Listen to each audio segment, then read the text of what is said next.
ખ્યાતિકાંડ મામલે સરકાર એક્શનમાં, સમગ્ર કેસમાં રાજ્ય સરકાર ફરિયાદી બનશે. અમદાવાદના ખ્યાતિકાંડના રાજ્યભરમાં ઘેરા પડઘા પડ્યા છે. રાજ્ય સરકાર પણ આ મામલાને લઈ ગંભીર બની છે. ભવિષ્યમાં આ પ્રકારની ઘટનાનું પુનરાવર્તન ન થાય તે માટે રાજ્ય સરકારે મલ્ટી સ્પેશિયાલિટી હોસ્પિટલ માટે નવી ગાઈડલાઈન બનાવવા વિચારણા હાથ ધરી છે. આ મામલે રાજ્ય સરકાર જ ફરિયાદી બનશે. ખ્યાતિ હોસ્પિટલનું લાયસન્સ પણ સસ્પેન્ડ કરવામાં આવી શકે છે. મહત્વનું છે કે સમગ્ર કેસમાં કોઈ કચાશ ન રહી જાય તે માટે બંને મૃતકોના મૃતદેહોનું માઇક્રોસ્કોપિક એનાલિસિસ કરવાનો પણ નિર્ણય કરાયો છે. ખ્યાતિ હોસ્પિટલમાં જે 7 દર્દીઓની એન્જિયોપ્લાસ્ટી કરવામાં આવી હતી તે પૈકીના 2 લોકોના મોત નીપજ્યા છે, જ્યારે અન્ય જે 5 લોકો છે તેના આરોગ્યની ફેરત તપાસ અમદાવાદની યુએન મહેતા હોસ્પિટલમાં કરવાનો નિર્ણય કરાયો છે. ભવિષ્યમાં આ પ્રકારની ઘટનાનું પુનરાવર્તન રોકવા માટે રાજ્ય સરકારે બેઠકોનો દોર શરૂ કરી વિચારણા હાથ ધરી છે. મલ્ટી સ્પેશિયાલિટી હોસ્પિટલ માટે નવી ગાઈડલાઈન બનાવવાનો પણ નિર્ણય કરાયો છે.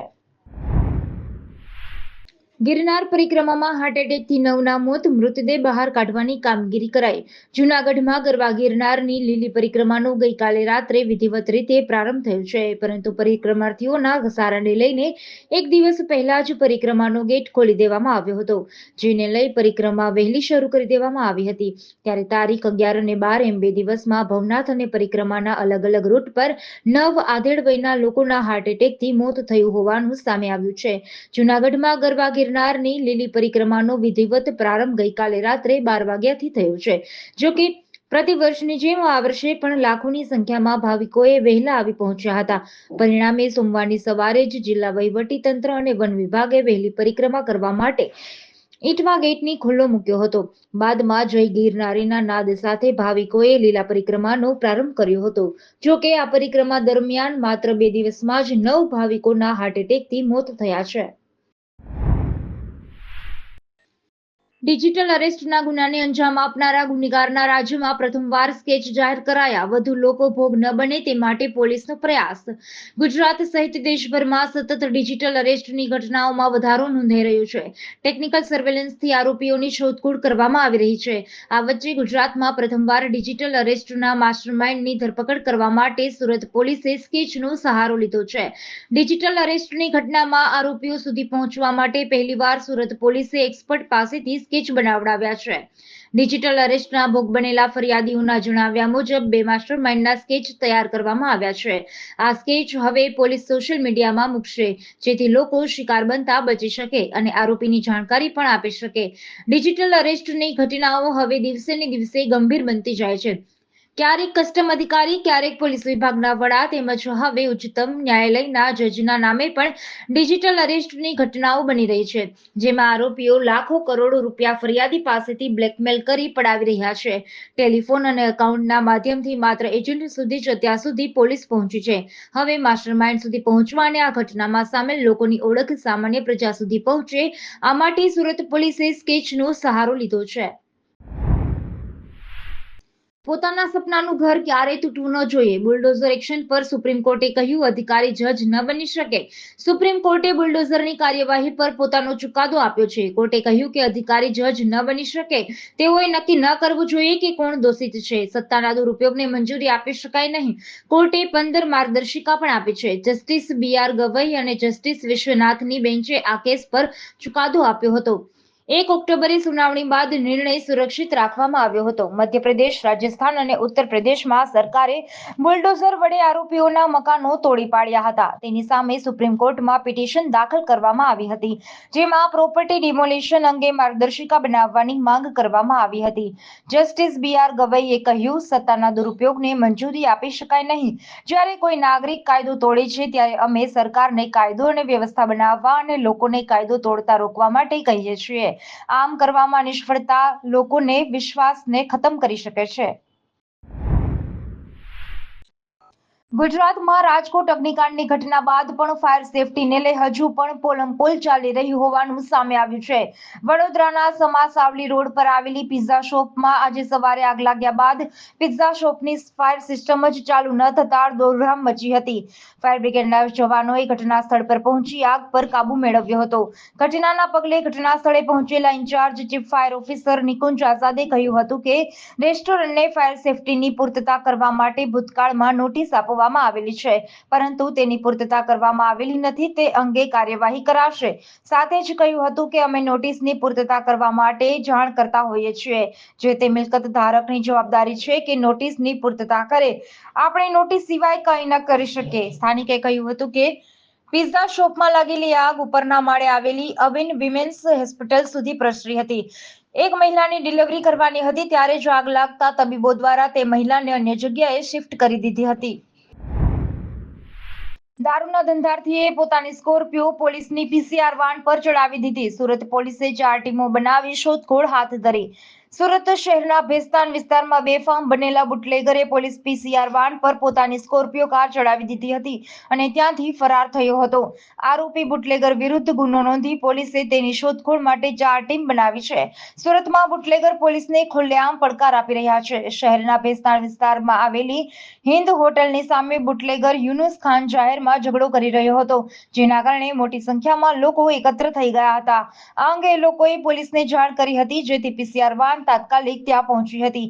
પીસીઆર વાનમાં તેના પોલીસ કર્મીઓએ લોકોના ટોળાને ત્યાંથી દૂર કરવાની કામગીરી પણ કરી, પરંતુ આ વચ્ચે બેફામ બનેલા બુટલેગર યુનુસ ઉર્ફે ટેણીએ પોલીસ કર્મીઓ પર હુમલો કરી તેમની કામગીરીમાં અડચણ ઊભી કરી હતી. આરોપી યુનુસ પોતાની કાળા રંગની સ્કોર્પિયો કારથી પીસીઆર વાનને આગળથી અને પાછળથી ટક્કર મારી હતી, જેના કારણે વાનને નુકસાન થવા પામ્યું હતું. આ ઘટનાને અંજામ આપ્યા બાદ આરોપી ફરાર છે. સુરતમાં જાહેરમાં અર્ધનગ્ન ફરતા યુવકને સમજાવવા જતાં પોલીસ પર હુમલો કરી દંડો છીનવી લીધો. મહામહેનતે કાબૂમાં આવ્યો. સુરતના જહાંગીરપુરા વિસ્તારમાં અર્ધનગ્ન યુવકે હાથમાં ચપ્પુ લઈને ધમાલ મચાવી. સ્થાનિક લોકોએ પોલીસને જાણ કરતા પોલીસ સ્થળે દોડી આવી હતી અને યુવકને કાબૂમાં લેવાનો પ્રયાસ શરૂ કર્યો હતો, જેમાં યુવકે પોલીસ પર હુમલો કરી દંડો છીનવી લીધો હતો. આ ઘટનાને પગલે આસપાસના વિસ્તારમાં ડરનો માહોલ ઊભો થયો હતો. અડધી કલાક સુધી યુવકે પોલીસને દોડાવી હતી. હાજર લોકોને પોલીસે મહામુસીબતે યુવકને પકડી જહાંગીરપુરા પોલીસ સ્ટેશનમાં લઈ જવામાં આવ્યો હતો. યુવકને પોલીસ કર્મચારીઓ દ્વારા વારંવાર સમજાવવામાં આવી રહ્યો હતો, પરંતુ તે પોલીસ નજીક જતાની સાથે જ ચપ્પુ ફેરવાનું શરૂ કરી દેતો હતો, તેમજ પોલીસના દંડા વડે પોલીસ ઉપર જ હુમલો કરવાનો પ્રયાસ કરતો હતો. જે બાદ પોલીસે ખૂબ જ ચતુરાઈપૂર્વક યુવકનું ધ્યાન ડાયવર્ટ કરવાનો પ્રયાસ કર્યો હતો. 3 થી 4 પોલીસ કર્મીએ તેને ચારે બાજુથી વાતોમાં ગૂંચવી રાખી એક કોન્સ્ટેબલે તરાપ મારી તેને પકડી લીધો. ઝઘડિયા જીઆઈડીસીમાં ભીષણ આગ. નાઇટ્રેક્સ કેમિકલ કંપનીમાં આગ ફાટી નીકળતા દોડધામ મચી. ભરૂચ જિલ્લાના ઝઘડિયા જીઆઈડીસીમાં આવેલી નાઇટ્રેક્સ કેમિકલ કંપનીમાં અચાનક ભીષણ આગ ભભૂકી ઉઠતા કામદારોમાં દોડધામ મચી ગઈ હતી. આગની જાણ થતાં ફાયર ફાઇટરોએ દોડી આવી આગ પર કાબૂ મેળવવાની મરકસમાં લાગ્યા હતા.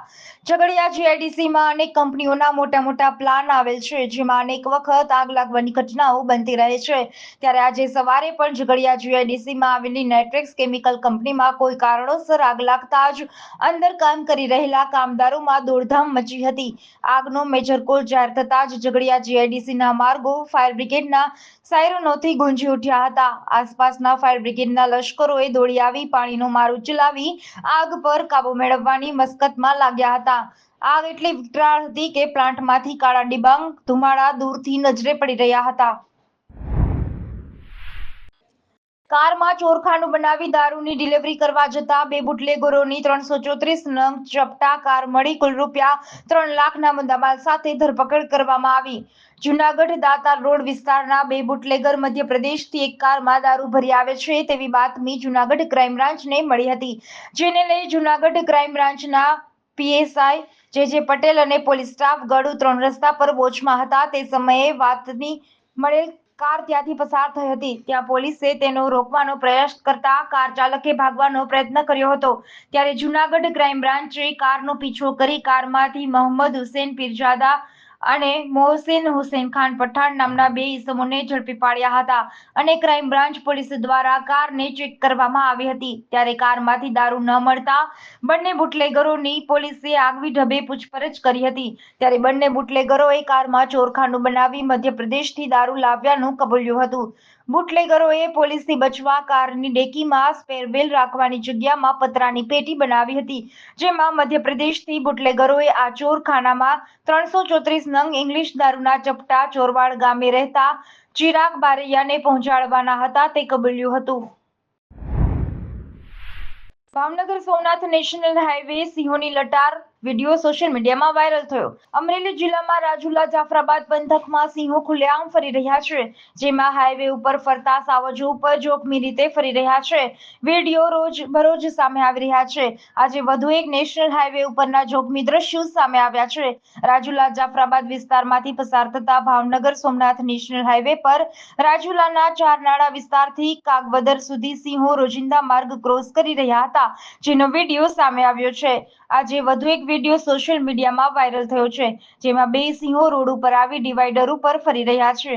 વાહન ચાલકો ચિંતાના દ્રશ્યો જોઈ થંભી ગયા હતા. વાહન ચાલકો દ્વારા વિડીયો ઉતારતા હાલ વધુ એક વિડીયો સોશિયલ મીડિયામાં વાયરલ થયો છે. રાજુલા જાફરાબાદ વિસ્તારમાં ભાવનગર સોમનાથ નેશનલ હાઈવે ઉપર સૌથી વધુ વાહન રાત દિવસ 24 કલાક અહીં દોડી રહ્યા છે.